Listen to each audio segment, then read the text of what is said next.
Assalamualaikum. Selamat datang di channel Cerita Novika 2. Semoga hari ini teman-teman dalam keadaan sehat walafiat dan senantiasa diberikan kebahagiaan sepanjang hari.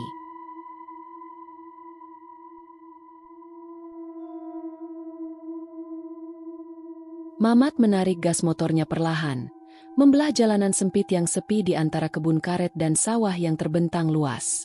Langit sore mulai berwarna jingga, tapi Mamat masih melaju tenang, memboncengkan sebuah paket kecil untuk diantar ke kota sebelah. Sudah hampir 6 bulan ia bekerja sebagai ojek online antar kota. Dari pengalaman, ia tahu, bukan hanya skill mengemudi yang dibutuhkan, tapi juga mental baja menghadapi jalanan yang kadang sepi, kadang penuh cerita mistis. Hari ini, rutenya harus melewati sebuah jalan yang sudah lama terkenal di kalangan para pengendara. Tikungan maut. Sebuah belokan tajam di tengah jalan desa yang sunyi, tepat di bawah pohon besar tua yang akarnya mencuat dari tanah, seolah tangan-tangan raksasa mencengkram bumi. Banyak cerita menyeramkan tentang tempat itu. Kecelakaan beruntun. Sepeda motor yang tergelincir tanpa sebab. Mobil yang menabrak pohon tanpa sempat mengerem. Tak jarang korban tewas seketika di tempat. Warga setempat percaya, tikungan itu berpenghuni. Ada yang jaga di situ, kata Pak Desarman, pemilik bengkel langganan Mamat. Kadang muncul cewek cantik, kadang nenek-nenek nyebrang jalan, kadang ular gede menggantung di pohon. Mamat hanya tertawa saat mendengarnya. Ah, Pak De, masa ya zaman sekarang masih percaya begituan? Katanya waktu itu, sambil menyeruput kopi hitam di bengkel sederhana itu. Pak De hanya menggeleng pelan, seolah tahu Mamat akan belajar dengan caranya sendiri. Kini, di atas motor butut kesayangannya, Mamat mengingat percakapan itu sambil tersenyum kecil. Matanya menatap ke depan.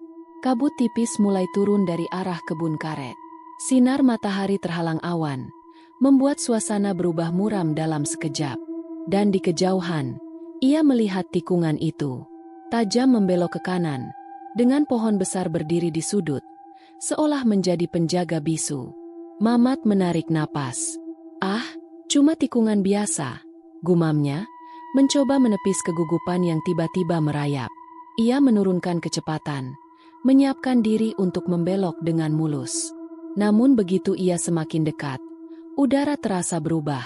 Sejuk, tapi bukan sejuk yang menenangkan. Lebih seperti dingin yang menusuk, membuat bulu kuduknya berdiri tanpa sebab. Mamat menggigil kecil.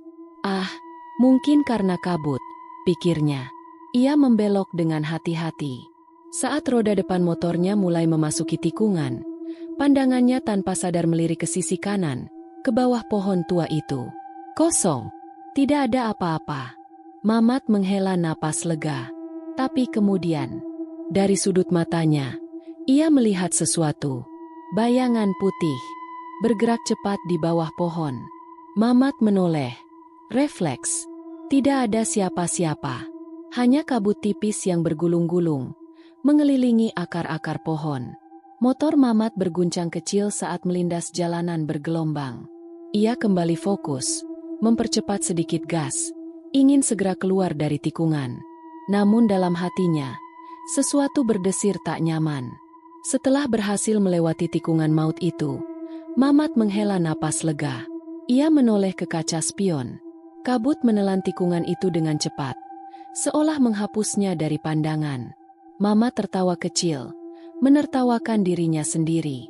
Mungkin cuma bayangan kabut, gumamnya, menghibur diri. Perjalanan dilanjutkan. Tapi sepanjang perjalanan ke kota, ia merasa ada yang mengikuti, bukan secara fisik, tapi dalam pikirannya. Bayangan putih di bawah pohon itu seolah membekas di retinanya. Mamat mengguncang kepalanya, berusaha mengusir rasa aneh itu. Aku cuma kurang tidur, katanya sambil tertawa kecil, meski tawanya terdengar dipaksakan. Sesampainya di kota, Mamat menyerahkan paket ke penerima dengan lancar.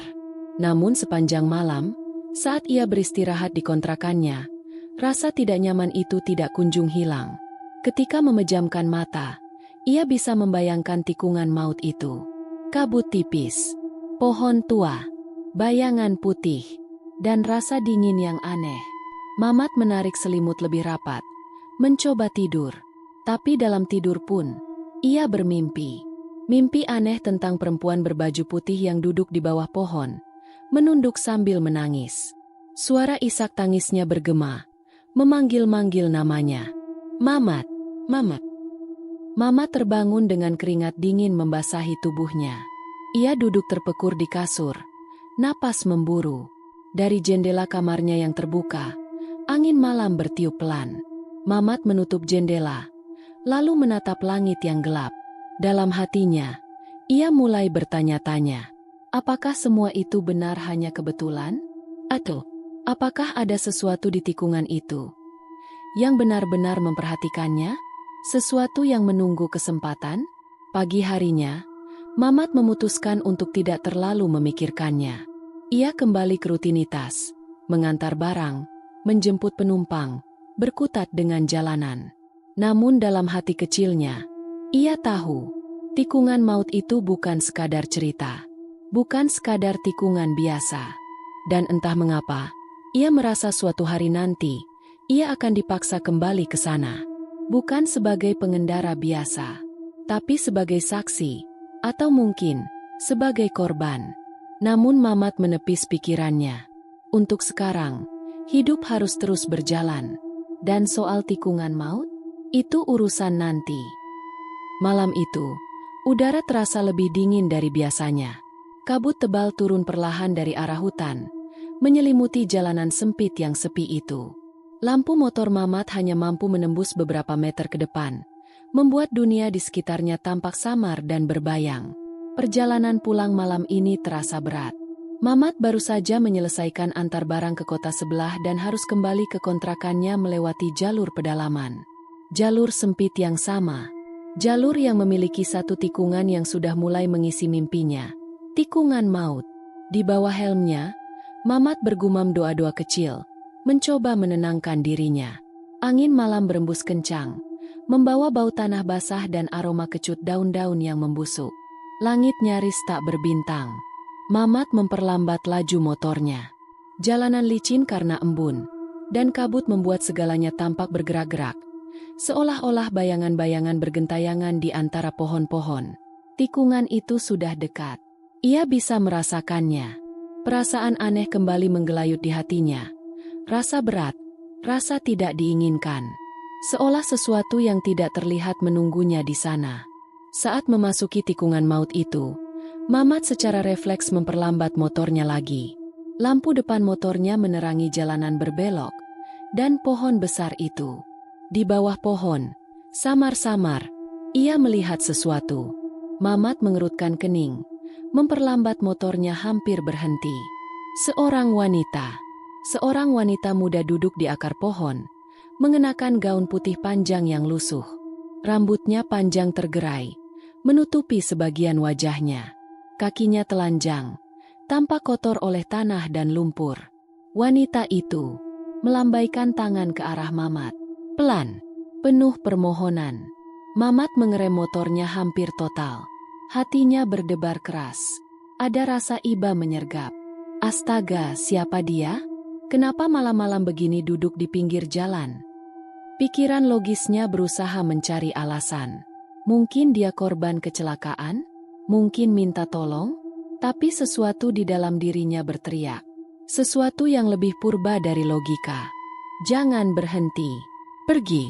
Namun tatapan perempuan itu begitu memilukan. Begitu mengundang belas kasihan. Mamat menggerakkan tangan kirinya. Bersiap menurunkan standar motor. Niat membantu.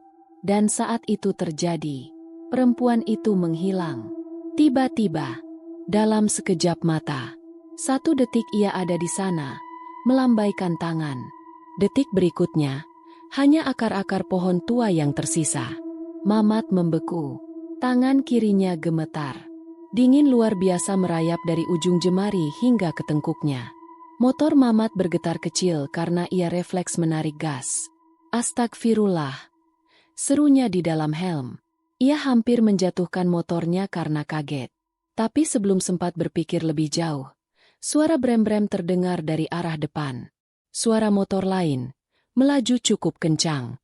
Dan dalam sekejap, braa, suara benturan keras membelah malam. Di depan sana, hanya beberapa meter dari posisi Mamat, motor lain tergelincir, menabrak pembatas jalan, terjungkal ke parit kecil di sisi jalan. Mamat tersentak.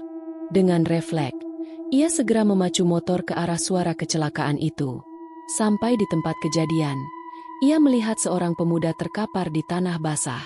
Motornya ringsek parah, lampunya pecah, bagian depannya hancur menghantam batu besar. Pemuda itu meringis kesakitan, memegangi kakinya yang berdarah. "Mas! Mas! Sadar, Mas!" Mamat berteriak sambil turun dari motornya. Ia memeriksa cepat. Syukurlah, si pemuda masih sadar, meski tampak kesakitan luar biasa. Beberapa warga yang rumahnya tak jauh mulai berdatangan setelah mendengar suara benturan. Salah seorang bapak-bapak membawa senter, menyinari sekitar. Mamat membantu mengangkat si pemuda ke pinggir jalan. "Kamu lihat apa tadi?" tanya seorang warga sambil membalut luka di kaki pemuda itu. Pemuda itu, dengan wajah pucat, hanya bisa bergumam, Ada perempuan di jalan." Mamat membeku. Matanya membesar. Ia tahu apa yang dimaksud pemuda itu. Ia tahu karena ia juga melihatnya. Wanita di bawah pohon itu. Wanita yang melambaikan tangan. Wanita yang menghilang begitu saja. Setelah ambulans desa datang dan membawa si korban, Mamat masih berdiri di tepi jalan, mematung. Warga lain mulai berbisik-bisik, berbicara tentang yang sering muncul. "Makanya, jangan ngebut di tikungan ini," kata seorang bapak sambil geleng-geleng kepala. "Kalau udah disambut begitu, apapun bisa terjadi." Mamat menelan ludah. Pengalamannya yang tadi terasa lebih nyata daripada mimpi manapun. Dan ini baru malam pertama ia benar-benar melihat. Apalagi yang menunggunya di tikungan maut ini? Ia tak berani membayangkan. Dalam perjalanan pulang, Mamat memacu motor perlahan. Hatinya waspada. Matanya melirik setiap bayangan di tepi jalan. Bayangan pohon, kabut tipis, bisikan angin. Tapi tidak ada penampakan lagi malam itu. Hanya rasa dingin yang menempel di kulitnya, seakan peringatan bahwa sesuatu atau seseorang telah menandainya. Dan di kejauhan, saat lampu-lampu kontrakan mulai tampak, Mamat menghela napas berat. Malam ini, ia selamat. Tapi dalam hatinya, ia tahu, tikungan maut belum selesai dengannya. Belum. Pagi itu, sinar matahari menembus tipis di sela-sela awan kelabu. Embun masih menempel di dedaunan, dan jalan-jalan kampung tampak basah sisa gerimis malam. Mamat, dengan mata merah karena kurang tidur, memacu motornya perlahan menuju sebuah warung sederhana di dekat jalur utama. Perutnya kosong, kepalanya berat, tapi yang paling mengusik adalah rasa penasaran. Rasa ingin tahu tentang apa yang sebenarnya terjadi di tikungan maut itu semalam. Di warung sederhana beratap seng, duduk seorang bapak setengah baya, pemilik warung yang dikenal warga sebagai Pak Anwar. Pak Anwar adalah sosok yang disegani.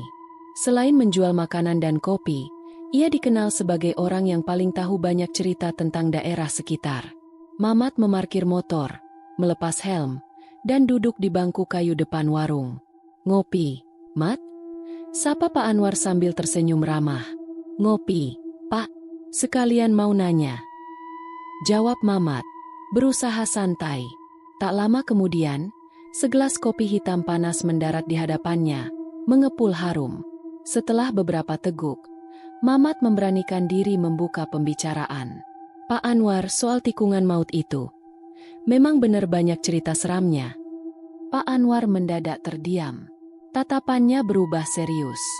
Ia duduk di bangku seberang Mamat, mendekatkan tubuhnya, lalu berkata pelan, seolah takut ada yang mendengar. "Mat, tempat itu bukan sekadar tikungan biasa." Pak Anwar mulai bercerita.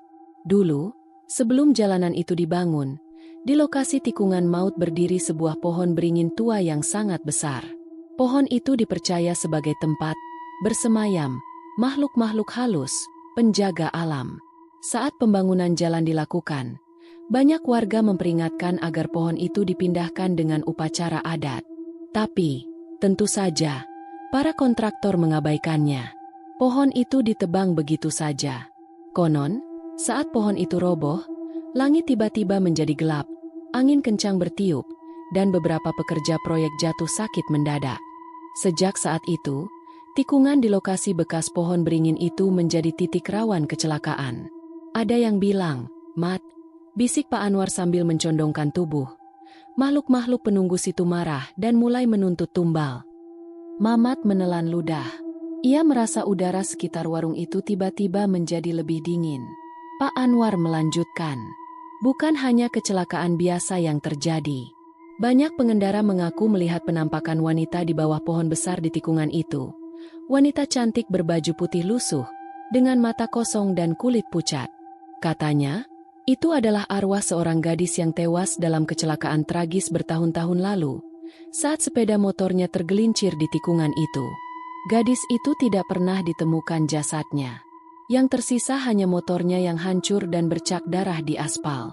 Sejak itu, sosok wanita itu sering muncul, melambaikan tangan minta tolong. Dan siapapun yang berhenti, atau bahkan hanya menoleh terlalu lama, biasanya mengalami kecelakaan tak lama kemudian." Mamat bergidik. Ia teringat jelas sosok perempuan yang ia lihat semalam. Senyumnya yang sendu, lambaian tangannya yang seolah minta pertolongan. Namun cerita seram di tikungan maut tak berhenti di situ. Pak Anwar mengisahkan pula tentang nenek tua misterius. Beberapa pengendara pernah melihat seorang nenek renta menyeberang jalan di tikungan itu, tanpa memperhatikan kendaraan. Menyeberang perlahan, seolah dunia di sekelilingnya tidak ada. Banyak yang kaget, mengerem mendadak, hingga tergelincir. Dan ketika mereka menoleh untuk memarahi atau membantu nenek itu lenyap begitu saja, tanpa jejak. "Kadang-kadang," kata Pak Anwar dengan suara makin pelan, "nenek itu berdiri di pinggir jalan, menatap kosong ke arah pengendara, matanya hitam bolong." Mamat meneguk kopinya cepat-cepat, mencoba menenangkan dirinya. Dan masih ada satu cerita lagi yang membuat bulu kuduk Mamat berdiri. Cerita tentang ular besar. Beberapa warga bersumpah pernah melihat ular raksasa menggantung di dahan pohon besar di tikungan itu. Ular berwarna hitam mengkilap, dengan mata merah menyala. Konon, ular itu bukan hewan biasa, melainkan jelmaan makhluk gaib, penjaga, gerbang, antara dunia manusia dan dunia roh. Ada kepercayaan di desa bahwa ular itu muncul untuk mengundang jiwa-jiwa yang sudah ditandai untuk menjadi korban berikutnya. Dan kalau kau melihatnya, artinya giliranmu sudah dekat. Pak Anwar mengakhiri ceritanya dengan suara berat. "Makanya, Mat, kalau lewat situ, jangan macam-macam. Baca doa. Jangan menoleh. Jangan tergoda." Mamat mengangguk perlahan. Dalam hatinya, ketakutan bercampur rasa hormat. Ia merasa beruntung masih bisa duduk di warung ini, menghirup kopi panas, dan mendengar cerita-cerita itu dari orang yang masih hidup. Namun ia juga sadar, ia sudah melihat, ia sudah ditandai, dan tikungan maut itu belum selesai dengannya. Setelah menghabiskan kopinya, Mamat berpamitan. Pak Anwar menepuk bahunya sebelum ia pergi, lalu berbisik, "Kalau suatu malam kau lewat situ lagi, dan ada yang melambai, atau menyeberang, atau mengintip dari pohon, ingat, Mat, jangan berhenti, jangan menoleh, jangan pedulikan." Mamat mengangguk, menelan ludah. Ia kembali ke motornya, mengenakan helm, dan menatap jalanan depan yang masih dibalut kabut tipis. Dalam hati, ia berdoa pelan, dan ketika mesin motornya meraung pelan, Mamat tahu satu hal pasti. Perjalanan malam-malam berikutnya tak akan pernah sama lagi. Beberapa minggu berlalu sejak kejadian malam itu. Sejak Mamat melihat perempuan di bawah pohon. Sejak ia mendengar cerita-cerita mengerikan dari Pak Anwar di warung. Sejak saat itu, setiap melewati tikungan maut, Mamat selalu ekstra hati-hati. Ia membaca doa dalam hati, memperlambat laju motornya, dan menghindari menoleh ke sisi jalan. Tapi seberhati-hatinya Mamat, ada malam-malam di mana maut seolah tetap berusaha mendekatinya. Malam ini salah satunya. Langit gelap pekat malam itu. Gerimis tipis turun sejak sore, membuat jalanan licin dan berkilau dalam temaram lampu jalan yang jarang-jarang berdiri. Kabut tipis kembali mengambang di permukaan tanah, membuat dunia tampak seperti lukisan buram. Mamat baru saja mengantar paket kecil ke desa sebelah. Seperti biasa, ia harus pulang melewati jalur tikungan maut. Di bawah jas hujan tipisnya, tubuh Mamat sedikit menggigil, bukan hanya karena dingin, tapi juga karena firasat aneh yang menggelayut sejak ia menyalakan motor sore tadi. Angin malam menampar wajahnya saat motor melaju. Dalam kabut dan hujan rintik itu, Mamat merasa dunia sekitarnya seperti memudar. Tak ada suara jangkrik, tak ada angin di sela pepohonan. Hanya suara gemericik hujan dan raungan pelan mesin motornya. Dan akhirnya, tikungan maut itu terlihat di kejauhan. Pohon besar itu masih berdiri tegak. Akar-akarnya meranggas di sisi jalan seperti tangan-tangan tua. Lampu motor Mamat menyorot jalanan licin yang berbelok tajam ke kanan. Ia memperlambat laju, menarik napas panjang. Zikir, Mat zikir. Gumamnya, mengingat pesan Pak Anwar. Motornya merayap perlahan memasuki tikungan. Namun sebelum sempat ia sepenuhnya melewatinya, seseorang muncul. Dari pinggir jalan, di balik kabut, seorang nenek tua melangkah keluar. Tubuhnya kecil dan bungkuk. Pakaiannya lusuh, basah kuyup menempel di kulit keriputnya. Nenek itu melangkah perlahan menyeberangi jalan, tanpa melihat kanan kiri, tanpa memperhatikan motor yang mendekat. Mamat terkejut. Refleks, ia menarik rem mendadak. Cit! Ban motornya selip di jalanan licin. Motor oleng, hampir jatuh. Dalam sekejap, Mamat berhasil menyeimbangkan tubuhnya. Kaki kirinya terseret di tanah berlumpur untuk menjaga keseimbangan. Jantungnya berdetak kencang. Darahnya berdesir liar. Hampir saja ia tergelincir. Ia menoleh cepat ke arah nenek itu, ingin memastikan apakah si nenek baik-baik saja. Tapi, tidak ada siapa-siapa. Hanya kabut. Hanya jalanan basah yang kosong. Nenek itu menghilang. Mamat membeku di atas motornya. Seluruh tubuhnya gemetar, entah karena kedinginan atau ketakutan. Ia memandang sekeliling, matanya menyisir sisi jalan, pohon besar, bahkan parit di sisi tikungan. Kosong, seolah nenek itu tidak pernah ada. Atau, seolah nenek itu bukan manusia biasa. Hawa dingin menusuk tulang. Lebih dingin daripada hujan biasa. Dingin yang terasa menusuk langsung ke dalam dada, membuat napas sesak. Mamat merasakan bulu kuduknya meremang. Tiba-tiba, ia mencium bau aneh di udara. Bau tanah basah bercampur bau anyir, seperti bau besi berkarat. Mamat bergegas. Dengan tangan gemetar, ia memutar gas motornya, memacu keluar dari tikungan itu secepat mungkin. Mesin motornya meraung lebih keras dari biasanya. Di kaca spion kecilnya, sekilas, ia merasa melihat sesuatu.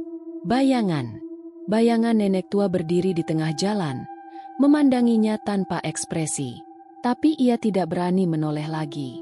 Ia hanya fokus pada jalan di depan, membaca doa tanpa henti dalam hati. Beberapa kilometer kemudian, saat jalanan mulai ramai dan lampu-lampu rumah mulai terlihat, Mamat baru berani menarik napas panjang. Tubuhnya masih gemetar. Tangannya terasa dingin dan kaku memegang setang. Ia menepi sebentar di bawah pohon kecil, membuka helm, dan menghela napas panjang-panjang. Dari jauh, suara azan Isya menggema dari surau kecil, suara yang terasa seperti penawar rasa takut. Mamat memejamkan mata, mengucapkan syukur dalam hati. Ia selamat untuk malam ini. Tapi ia tahu, tikungan maut itu makin memperhatikannya. Sesampainya di kontrakan, Mamat langsung mandi air hangat, berusaha mengusir hawa dingin yang menempel di tubuhnya. Namun saat ia bercermin, ia memperhatikan sesuatu. Di lengan kirinya, tempat ia tadi sempat tergelincir, ada bekas goresan kecil. Bekas cakar kecil seperti kuku manusia. Bukan luka akibat jatuh. Tapi seolah ada sesuatu yang sempat menariknya. Mamat memejamkan mata, beristighfar dalam hati. Ia sadar, pertemuan malam ini bukan kebetulan. Nenek tua itu bukan hanya muncul untuk menakutinya. Mungkin lain kali, ia tidak akan sekadar muncul. Mungkin lain kali, nenek itu akan menariknya benar-benar ke dunia mereka. Dan itu adalah sesuatu yang tidak ingin Mamat alami. Malam itu, sebelum tidur, Mamat menyalakan lampu kecil di kamarnya. Ia tidak berani mematikan lampu. Dan saat ia memejamkan mata, dalam gelap yang masih samar, ia mendengar bisikan halus. "Mas, hati-hati.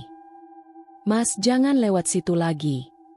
Suara perempuan tua, pelan, mengambang di antara kenyataan dan mimpi. Dan Mamat tahu, tikungan maut belum selesai dengannya. Belum. Hari-hari setelah kejadian malam itu terasa berbeda bagi Mamat. Setiap melewati tikungan maut, bahkan sekadar memikirkannya, bulu kuduknya otomatis berdiri. Hawa dingin menyeruak dari balik kenangan, dan firasat buruk selalu mengendap di dasar pikirannya. Ia tahu, ia belum selesai dengan tikungan itu. Dan rasa penasarannya kini bertambah kuat. Ada sesuatu yang belum ia ketahui. Sesuatu yang mungkin bisa menjelaskan mengapa tempat itu terasa lebih gelap, lebih berbahaya dari sekadar tikungan tajam biasa. Suatu sore, saat singgah lagi di warung Pak Anwar, Mamat memberanikan diri bertanya lebih jauh. "Pak," katanya setelah menyeruput kopi, "selain cerita cewek sama nenek tua, saya dengar-dengar katanya ada ular besar." Pak Anwar, yang tadinya duduk santai, mendadak menegakkan punggungnya. Matanya menatap serius ke arah Mamat. "Siapa yang cerita?" tanyanya pelan. Mamat mengangkat bahu. "Cuma dengar dari orang-orang, Pak," katanya, "di pohon besar itu ada ular gaib." Pak Anwar menghela napas panjang. Ia menoleh keluar jendela, memandang langit sore yang mulai kelabu. "Kamu berani dengar ceritanya, Mat?" tanyanya. Mamat mengangguk. Dalam hatinya, rasa takut dan rasa ingin tahu bertarung sengit. Akhirnya, Pak Anwar mulai bercerita. Menurut cerita warga tua, pohon besar di tikungan itu, beringin tua yang pernah ditebang paksa, dulunya adalah tempat tinggal makhluk penjaga. Bukan sekadar jin biasa, melainkan makhluk tua yang berwujud ular raksasa. Ular ini tidak tampak oleh sembarang orang. Ia hanya memperlihatkan diri kepada mereka yang lemah hatinya, sedang dalam masalah besar, atau sudah menjadi tumbal yang dipilih. "Kalau kamu lihat ular itu, Mat," kata Pak Anwar sambil menunjuk, "itu tanda giliranmu sudah dekat." Mamat menelan ludah. Pak Anwar melanjutkan, mengisahkan bahwa dalam banyak kecelakaan yang terjadi di tikungan maut, korban sering ditemukan dengan kondisi aneh. Ada bekas gigitan kecil di tubuh. Ada bekas sisik di sekitar jalan. Ada pula yang motornya seolah-olah tergelincir tanpa sebab, meski jalan kering dan normal. "Orang bilang," bisik Pak Anwar, "ular itu nggak cuma penjaga, dia pencabut nyawa." Mamat merinding mendengarnya. Pak Anwar menceritakan satu kisah yang membekas di ingatannya.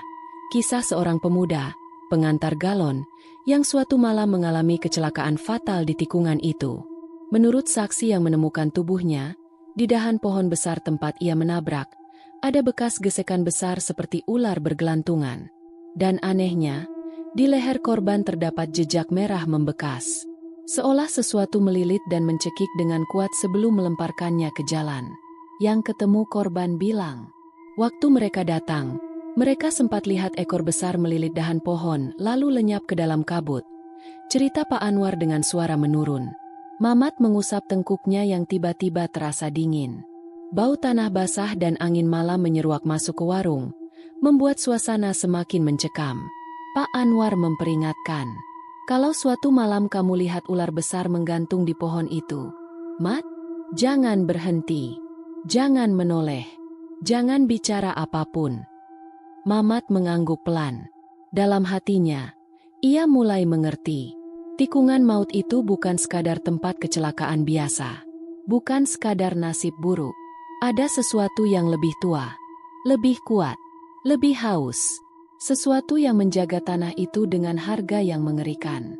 Malam itu, di kamar kontrakannya, Mamat tidak bisa tidur. Bayangan ular raksasa berwarna hitam legam menghantui pikirannya. Ia membayangkan seekor ular dengan mata merah membara, melilit di atas dahan pohon, menatap para pengendara yang lewat. Memilih, menunggu. Mamat bergidik. Ia sadar, selama ini ia masih beruntung. Melihat perempuan, melihat nenek tua, itu baru peringatan. Tapi jika suatu saat ia melihat ular itu, mungkin itu adalah tanda bahwa waktunya sudah habis. Beberapa hari kemudian, kabar baru datang. Ada seorang pengendara motor dari luar kota yang mengalami kecelakaan parah di tikungan maut. Motor oleng tanpa sebab, menabrak pohon, tewas di tempat. Warga yang menemukan korban mengatakan, anehnya, helm korban tergeletak jauh dari tubuhnya, seolah tercabut paksa.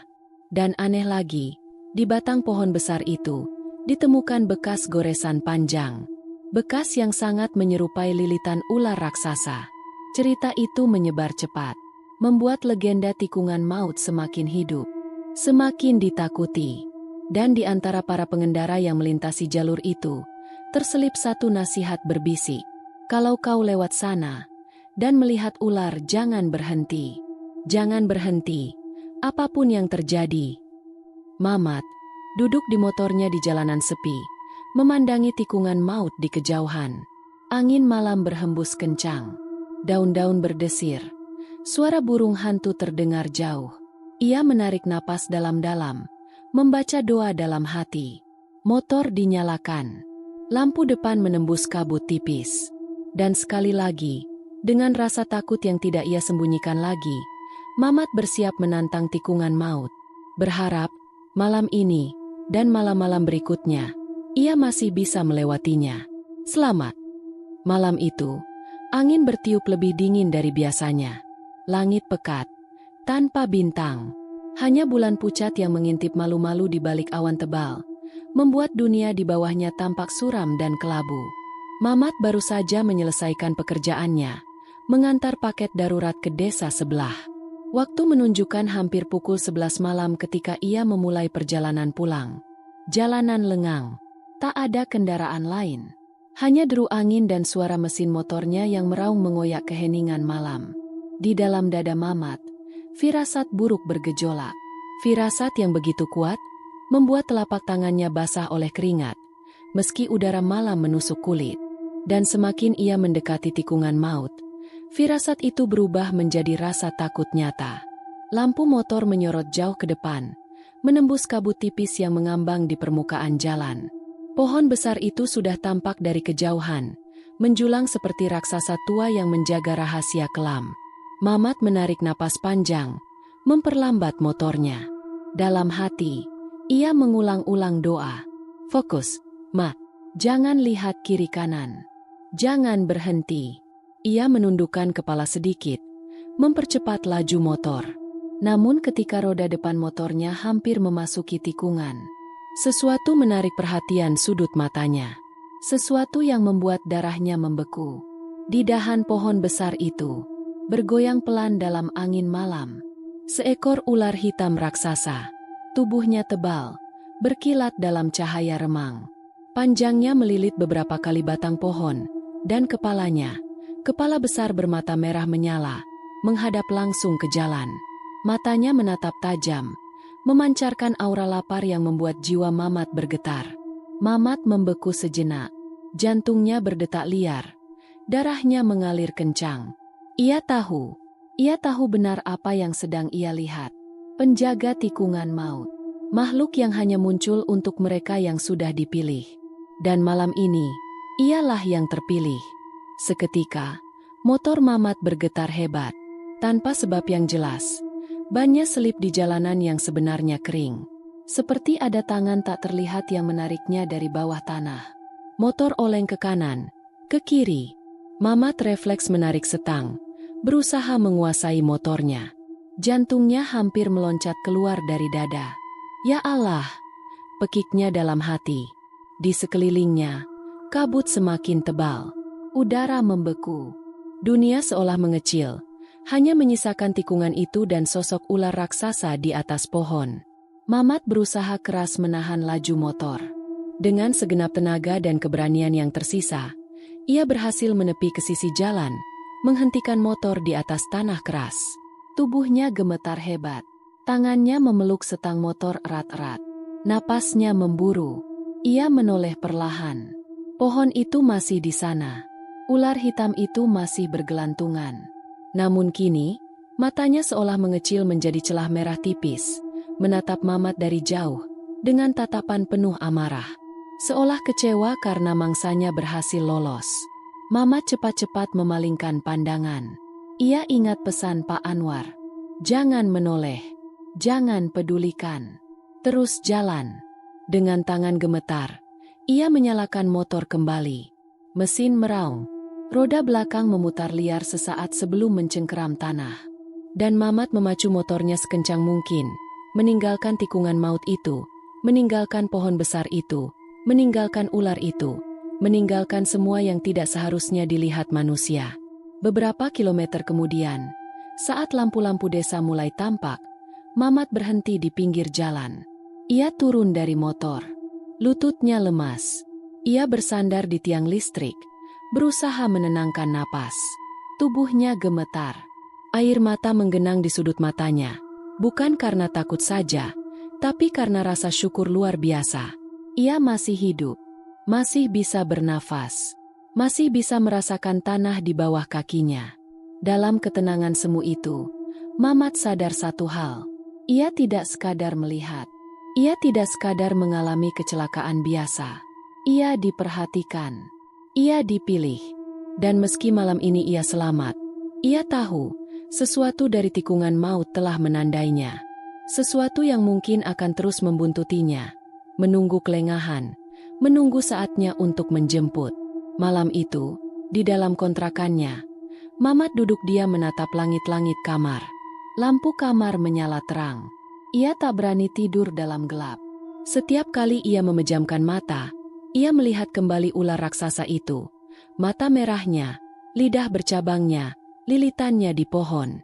Dan dalam gumaman doa yang panjang, Mamat berjanji dalam hati, tidak akan pernah lagi meremehkan peringatan.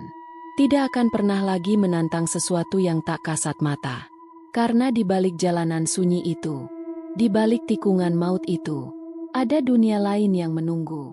Dan tidak semua yang tersesat dapat kembali. Sejak malam itu, hidup Mamat berubah. Bukan karena dia mengalami kecelakaan besar, atau kehilangan sesuatu yang kasat mata.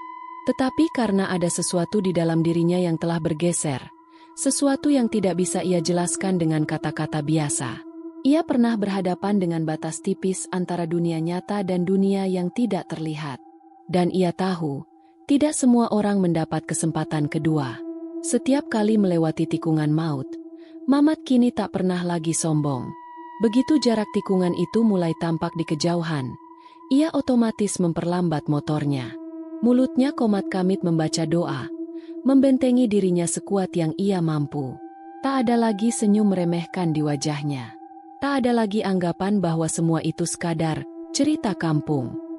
Sekarang, ia tahu, kadang-kadang, cerita-cerita lama itu ada bukan untuk menakut-nakuti.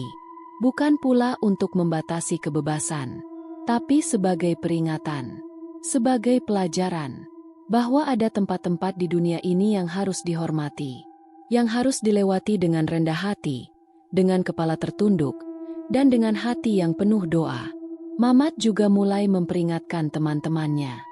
Setiap kali ada kawan sesama ojek online baru yang bertugas melewati rute itu, Mamat akan menepuk pundak mereka dan berkata, kalau lewat tikungan maut, jangan ngebut, jangan iseng, jangan tengok kiri kanan kalau nggak perlu.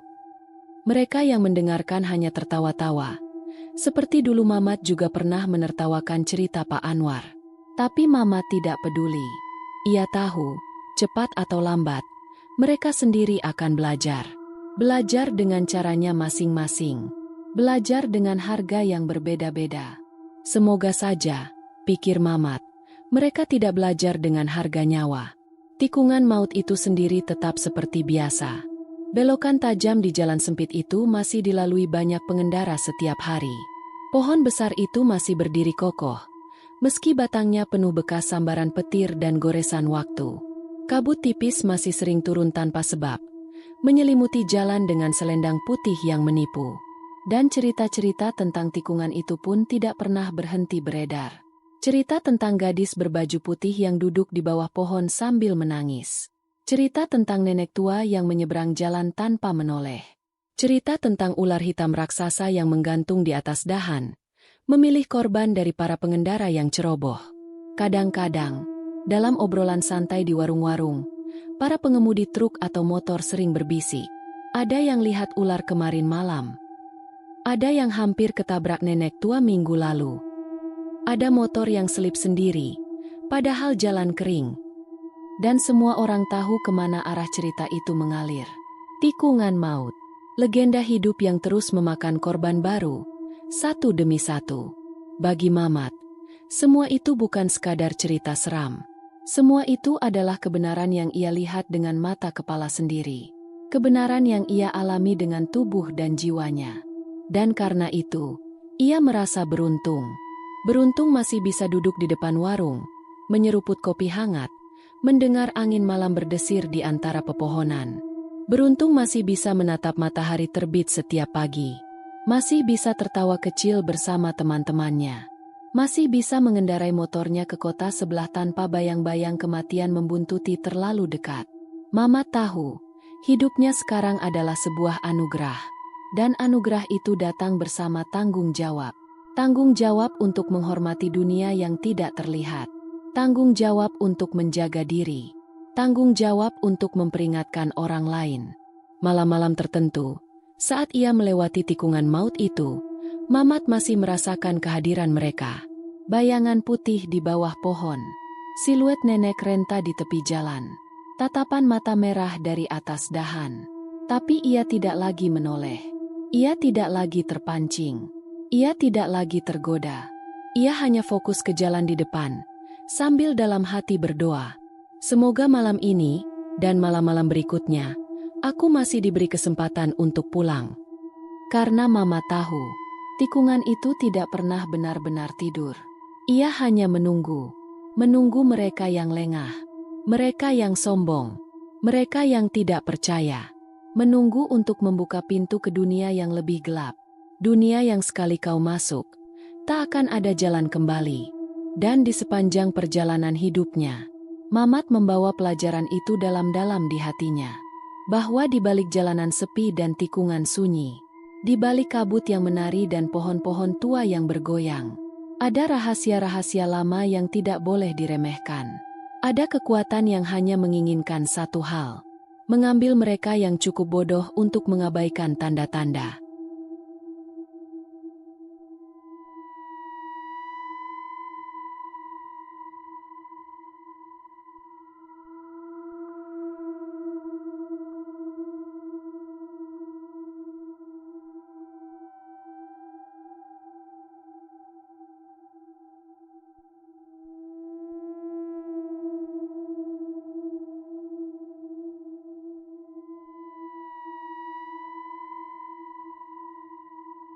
Demikian cerita hari ini. Semoga teman-teman dapat terhibur dan dapat mengambil hikmah kebaikan isi di dalamnya. Jangan lupa juga bagikan cerita ini kepada teman-teman yang lain agar mereka juga bisa mendapatkan hiburan yang sama. Mohon maaf apabila ada kesalahan kata dan ucapan kami dalam membacakan cerita ini. Terima kasih dan wassalamualaikum.